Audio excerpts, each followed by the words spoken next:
আমরা চাই আপার জুডিশিয়ারি এবং লোয়ার জুডিশিয়ারি যাতে ফেসিস্টদের দোষররা না থাকে, যাদের বিরুদ্ধে এখন ট্রান্সফার, যাদের বিরুদ্ধে এখন বিভিন্ন রকমের মানে পদক্ষেপ বলতে নাকি বিচার বিভাগ কি যেন এটা বিভাগীয় ব্যবস্থা গ্রহণ করা হয়েছে, এটা যথেষ্ট নয়।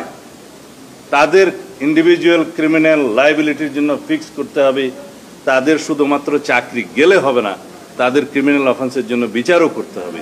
যদি আমরা সেটা নিশ্চিত করতে পারি তাহলে পরে অ্যাকচুয়াল ইন্ডিপেন্ডেন্স অফ জুডিশিয়ারি কার্যকর হবে।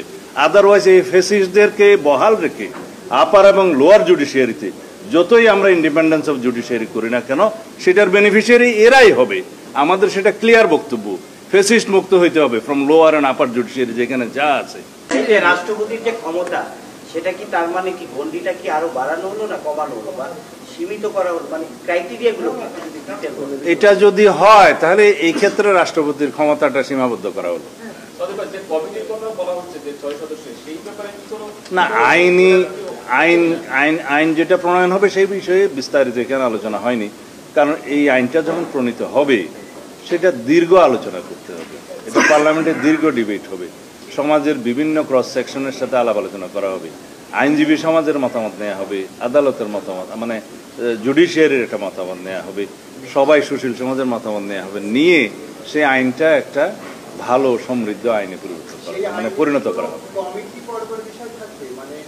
এখানে একটা বোর্ড করার পরামর্শ এসছে, কিন্তু এই বিষয়গুলো যখন আইন প্রণয়ন করা হবে তখন ডিটেইল আসবে। আমরা এখন তো কনস্টিটিউশনের বিষয়ে নীতিগতভাবে একমত হচ্ছি, আইন প্রণয়নের ব্যাপারে আলোচনা করতে গেলে তো সেটা অনেক লম্বা। এই সপ্তাহে ঐক্যমত্য কমিশন বলতে হ্যাপি উইক অনেকগুলো বিষয়ে সেই বিষয়ে কোনো কৃতিত্ব যদি দিতে হয় আমাদেরকেও কিছু দিতে হয়। 94 অনুচ্ছেদটাকে সংশোধন করতে হবে কিনা বিচারপতি সাংবিধানিক কমিটিগুলোতে নিয়োগের কথা বলা হচ্ছে। এক্ষেত্রে ঢাকার বাইরে যখন হাইকোর্ট বেঞ্চ করা হবে তাহলে অথরিটিটা কারা থাকবে? এখানে তো আগের প্রস্তাব আপনারা যেটা আপনাদের কমিশনের প্রস্তাবেই তো বিভিন্ন সময় এসেছে যে সাংবিধানিক যে বিভিন্ন পদগুলো থাকবে, সেক্ষেত্রে সেই পদগুলোর নিয়োগের ক্ষেত্রে তো আপনাদের একটা মানে কমিটির কথা বলেছিলেন এনসিসি থেকে সরে গিয়ে। এখন যদি হাইকোর্টের বেঞ্চগুলো ঢাকার বাইরে হয় সেই ক্ষেত্রে অথরিটি কারা হবে? আপনারা বলছেন সুপ্রিম কোর্টের মতামত, আবার এনসিসির বিষয়টা যদিও না, এনসিসি কমিটি যেটা কথা বলা হচ্ছে কারা করবে? আমরা ওই জায়গায় নাই, এখানে এনসিসির কোনো বিষয়ই ইনভলভ নাই, এখানে এনসিসি তার প্রয়োজন নাই। আর সাংবিধানিক কমিটি বা সাংবিধানিক নিয়োগ কমিটি ওই ধারণার সাথে তো আমরা আগে থেকে একমত না। 94 কি বললেন কেউ? আমি বলছি সুপ্রিম কোর্টের যে ইয়েটা এটা কি সংজ্ঞা চেঞ্জ করতে হবে কিনা, সংশোধন করতে হবে কিনা?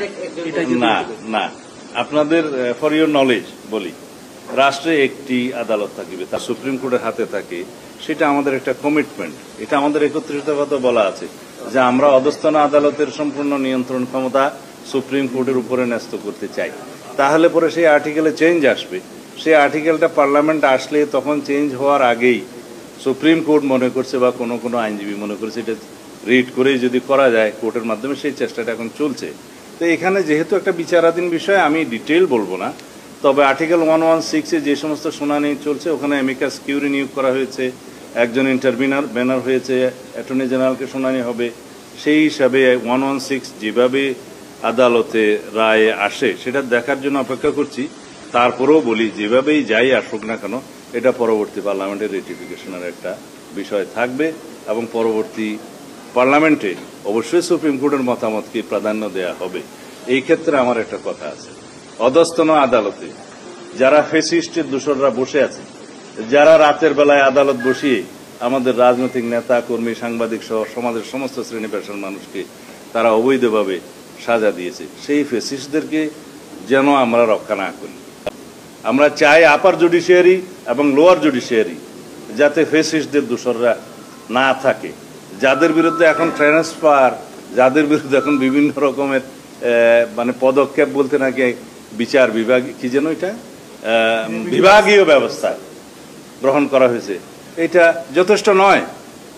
তাদের ইন্ডিভিজুয়াল ক্রিমিনাল লায়াবিলিটির জন্য ফিক্স করতে হবে, তাদের শুধুমাত্র চাকরি গেলে হবে না, তাদের ক্রিমিনাল অফেন্সের জন্য বিচারও করতে হবে। যদি আমরা সেটা নিশ্চিত করতে পারি তাহলে পরে অ্যাকচুয়াল ইন্ডিপেন্ডেন্স অফ জুডিশিয়ারি কার্যকর হবে। আদারওয়াইজ এই ফেসিস্টদেরকে বহাল রেখে আপার এবং লোয়ার জুডিশিয়ারিতে যতই আমরা ইন্ডিপেন্ডেন্স অফ জুডিশিয়ারি করি না কেন সেটার বেনিফিশিয়ারি এরাই হবে। আমাদের সেটা ক্লিয়ার বক্তব্য, ফেসিস্ট মুক্ত হইতে হবে from lower and upper judiciary যেখানে যা আছে। যতই আমরা কড়া আইন করি সেটার মিসইউজ তো তারাই করবে এবং এখনই করছে। আপনারা দেখবেন জেলা পর্যায় থেকে হাইকোর্ট পর্যন্ত সমস্ত জায়গায় আওয়ামী লীগের যারা চাই independence of judiciary complete constitutionally and legally এবং সেটার সুফল জনগণ ভোগ করবে, তবে এই ফেসিস্টদেরকে তার আগেই এই জুডিশিয়ারি থেকে বিদায় করতে হবে।